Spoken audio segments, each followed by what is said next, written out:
উদ্দেশ্যে? বাংলার নববর্ষ উপলক্ষে আমরা বাংলাদেশ জাতীয়বাদী দল বিএনপি তারেক রহমানের নির্দেশনায় সকল নেতৃবৃন্দ এখানে নারায়ণগঞ্জ চাষারায় আমরা উপস্থিত হয়েছি আমাদের বাংলার নববর্ষকে উদযাপন করার জন্য এবং নতুন সোনার বাংলাদেশ গড়ার জন্য সবাইকে আহ্বান জানাচ্ছি। দেশনায়ক তারেক রহমানের নেতৃত্বে আমরা চাই নারায়ণগঞ্জ নয় সারা বাংলাদেশে যেন নতুন আইন যেন প্রতিষ্ঠিত হয়, সারা বাংলার মানুষ ঐক্য থাকে। সংস্কার না বলে আমরা দেশকে এগিয়ে নিয়ে যেতে পারি কিভাবে, সঠিক রাস্তা কিভাবে দেখাতে পারি, সবাইকে ঐক্য থাকার জন্য আহ্বান জানিয়ে আমরা এই নববর্ষ র্যালিকে এগিয়ে নিয়ে যাচ্ছি।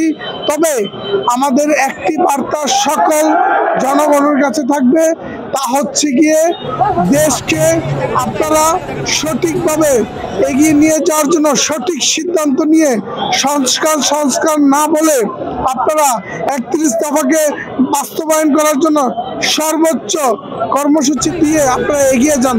একটি কথা বলবো, 31 দফা আমাদের ভারপ্রাপ্ত চেয়ারম্যান তারেক রহমান যে 31 দফা সারা বাংলাদেশের মানুষের কাছে উপস্থাপনা করেছে, সেই 31 দফার মাধ্যমেই প্রত্যেকটা বিষয় সংস্কার উদযাপন হচ্ছে এবং প্রত্যেকটা সংস্কারই 31 দফার মাধ্যমেই আছে।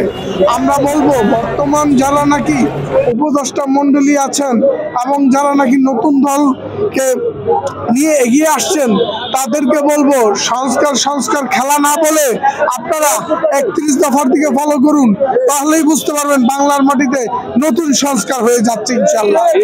আরেকটি কথা বলবো, কিছুদিন আগে আমরা দেখেছি মানুষ বলতো মানুষের মুখে মুখে উন্নয়ন উন্নয়ন উন্নয়ন, কিন্তু এদেশে কখনো কোনোদিন উন্নয়ন হয়নি। শেখ হাসিনা সর্বোচ্চ দিয়ে এই দেশকে ধ্বংস করার জন্য চেষ্টা করেছে। আবার নতুন আমরা খেলা দেখছি সংস্কার। আসলে এদেশের কোনো সংস্কার কেউ করতে চায় না, আবার নতুন খেলায় নেমেছে স্বৈরাচারী শেখ হাসিনাকে এবং তাদের আমলাকে কিভাবে সংস্কারের নাম দিয়ে বাংলার মাটিতে পুনর্বাসন এবং নতুন করে পেট্রোনাইজ করা যায়। সবাই বুঝি সংস্কার আপনারা আর করবেন না, সংস্কার হবে 31 দফার মাধ্যমে ইনশাআল্লাহ। সংস্কার। ধন্যবাদ।